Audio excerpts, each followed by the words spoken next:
Hi అండి, నమస్తే. నేను doctor Pidigiti Balakrishna, neuro physician, Vijayakrishna hospital, Guntur.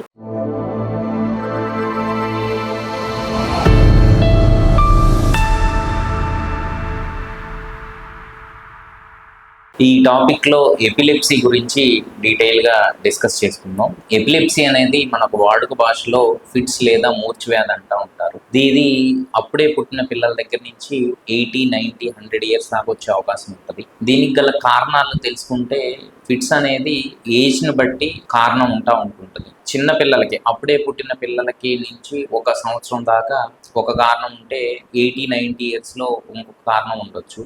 So దాని గురించి తెలుసుకుంటే, అప్పుడే పుట్టిన పిల్లలకి అంటే ఫస్ట్ డే ఆఫ్ బర్త్ నుంచి 1 ఇయర్ దాకా తీసుకుంటే ఎక్కువగా ఉండే కారణం పెరినేటల్ హైపాక్సిక్ ఇంజరీస్. అంటే పుట్టిన వెంటనే పిల్లలకి మెదడుకు రక్త ప్రసరణ తగ్గటం లాంటి కారణాలు ఉండొచ్చు. రెండోది బ్రెయిన్ ఇన్ఫెక్షన్స్. చిన్న పిల్లల్లో ఒక్కొక్కసారి డెలివరీ అయ్యేటప్పుడు అక్కడ ఉండే బ్యాక్టీరియా వల్ల కానీ వైరస్ వల్ల కానీ మెదడుకి ఇన్ఫెక్షన్ ఉండటం వల్ల. మూడోది పుట్టిన వెంటనే కొంతమంది పిల్లలకి కాల్షియం తక్కువ ఉండటం వల్ల హైపోకాల్షియంలో ఫిట్స్ కూడా రావచ్చు. రెండోది చిన్న పిల్లలు అంటే 2 to 10 ఇయర్స్. ఇది ఈ ఏజ్లో ఎక్కువగా కామన్గా ఉండేది ఫెబ్రైల్ సీజర్స్. అంటే పిల్లలకి ఫీవర్ రావటం, ఆ తర్వాత ఫిట్స్ వస్తూ ఉంటాయి. సో ఇది మోస్ట్ కామన్. రెండోది కొంతమందికి జన్యుపరమైన తేడాల వల్ల మెదడులో కరెంట్ ఎక్కువగా ఉండి అలా కూడా ఫిట్స్ వచ్చే అవకాశం ఉంటుంది. కొంతమందికి మెనింజైటిస్, ఎన్సెఫలైటిస్ అనే కారణాలు కూడా ఉంటాయి. తర్వాత టీనేజ్ నుంచి 20 to 40 ఇయర్స్ తీసుకుంటే ఎక్కువ మంది ఇడియోపతిక్ సీజర్స్. అంటే వీళ్ళకి ఏంటంటే చాలా కారణాలు అన్నీ చూసుకున్న తర్వాత కూడా వీళ్ళకి ఫిట్స్ ఎందుకు వస్తాయి అనేది తెలియదు. సో దీన్ని మనం ఇడియోపతిక్ జనరలైజ్ సీజర్స్ అంటూ ఉంటాం. తర్వాత 40 to 60 or 70లో వచ్చే ఫిట్స్కి గల కారణాలు, ఒకటి స్ట్రోక్. అంటే బ్రెయిన్లో బ్లడ్ క్లాట్ కానీ, లేదంటే బ్లీడ్ అవటం వల్ల కానీ, లేదంటే ట్యూమర్స్ అంటే మెదడులో ఉన్న కణితుల వల్ల కానీ ఫిట్స్ వచ్చే అవకాశం ఉంటుంది. ఎక్కువగా 60 or more than 60 ఇయర్స్ ఎక్కువగా ఫిట్స్ రావడానికి గల కారణం ఎలక్ట్రోలైట్ డిస్టర్బెన్స్. అంటే అందులో కూడా హైపోనేట్రిమియా, అంటే బాడీలో సోడియం అనేది తక్కువ అయిపోవటం వల్ల ఫిట్స్ వచ్చే అవకాశాలు ఉంటాయి.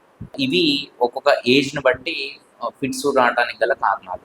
అసలు ఈ ఫిట్స్ యొక్క లక్షణాలు ఎలా ఉంటాయి అని తెలుసుకుంటే, ఫిట్స్ అనేవి 2 రకాలుగా ఉండొచ్చు. ఒకటి partial seizures and generalize seizures. Partial seizures అంటే పేషెంట్ మన సోయలోనే ఉంటాడు, సోయలోనే ఉండి బాడీలో ఏదైనా ఒక పార్ట్, అది మొహం కానివ్వండి, ఒక కాలు కానివ్వండి, ఒక చెయ్యి కానివ్వండి, దాని అంతటా అదే పేషెంట్కి తెలియకుండా ఫిట్స్ లాగా వస్తూ ఉంటాయి. దీన్ని పార్షియల్ సీజర్స్ అంటారు. అలా కాకుండా జనరలైజ్ సీజర్స్ అంటే ఇందులో పేషెంట్ అనేది మన స్థిమితంలో లేకుండా బాడీ మొత్తం స్టిఫ్ అయిపోయి షివరింగ్ లాగా బాడీ మొత్తం ఫిట్స్ వస్తూ ఉంటాయి. సో దీన్ని జనరలైజ్ సీజర్స్ అంటూ ఉంటారు. సో ఈ ఫిట్స్ వచ్చినప్పుడు మనం తీసుకోవాల్సిన జాగ్రత్తలు ఏంటి? ఎవరైనా మనకు దగ్గరలో ఉన్నప్పుడు ఫిట్స్ వచ్చి పడిపోతే వాళ్ళకి ఫస్ట్ ఆ పేషెంట్ చుట్టూ జనం గుమిగూడిపోకుండా చూసుకొని, రెండోది పేషెంట్ని ఒకవైపు పడుకోబెట్టి, అది ఏ వైపు అయినా పర్లేదు, కుడివైపు కానీ ఎడమ వైపు కానీ ఒకవైపు పడుకోబెట్టి, ఏదన్నా వామిటింగ్ అయినా కానీ, నోట్లో నుంచి ఎక్కువ లాలాజలం వస్తున్నా కానీ అవంతా ఊపిరితిత్తుల్లోకి వెళ్లకుండా ఒకవైపు పడుకోబెట్టి దాన్ని క్లీన్ చేస్తూ ఉండాలి. ఇంకొకటి మనం గుర్తుంచుకోవాల్సింది ఏంటంటే, కొంతమంది అలసిపోయాడు, మన సోయిలో లేడని చెప్పేసి వాటర్ తాపించడం ఇవన్నీ చేస్తూ ఉంటారు.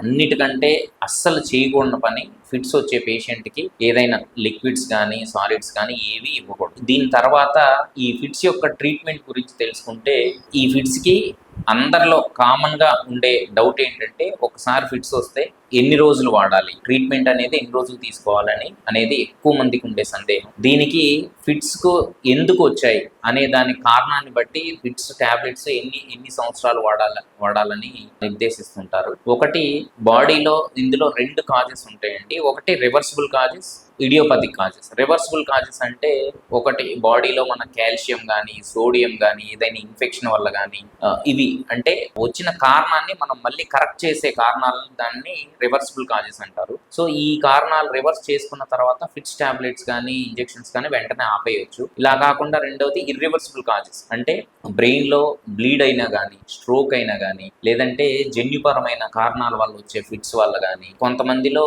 చిన్నప్పటి నుంచే హైపాక్సిక్ సీజర్స్ అంటే చిన్నప్పుడు రక్తం సరఫరా ఆగిపోవటం వల్ల వచ్చే ఫిట్స్ వల్ల కానీ, ఇవి ఇర్రివర్సిబుల్ కాజెస్. అంటే బ్రెయిన్లో ఏదో ఒక పార్ట్లో బ్రెయిన్ లో ఉన్న నరాలు కణాలు బలహీనమైపోవడం వల్ల అక్కడ ఉండే కరెంటు ప్రవాహంలో తేడా వల్ల వచ్చే ఫిట్స్. సో దీనికి ఏంటంటే మనం అగైన్ దానికి ఒక 2 ఇయర్స్ కానీ ఒక నిర్దేశించిన సమయం వాడి ఆ తర్వాత ఫిట్స్ రాకుండా ఉంటే డాక్టర్ని సంప్రదించి నిదానంగా స్టెప్ వైజ్గా ట్యాపర్ చేసుకుంటా యాంటీ ఎపిలెప్టిక్స్ అనే డ్రగ్స్ ఆపేసేయాలి. అంతేగాని మనం ఇంకా ఒక 2 ఇయర్స్ వాడాము, ఒక 2 ఇయర్స్ రాలేదు ఫిట్స్ అని మనంతటా మనం ఆపేస్తే మళ్ళీ ఒక్కసారిగా ఆగకుండా ఒక 5-10 టైమ్స్ వచ్చి మనిషి కోమాలోకి వెళ్ళి ఆ ఊపిరితిత్తులో నెమ్ము వచ్చి మనిషి ప్రాణానికి ప్రమాదం. సో మీకు ఇంకా అసలు ఇది ఆపాలా లేదా అనేది ఖచ్చితంగా దగ్గరలో ఉన్న న్యూరాలజిస్ట్ని సంప్రదించి డాక్టర్ గారు ఆపమంటేనే ఆపేసేయాలి. Thank you.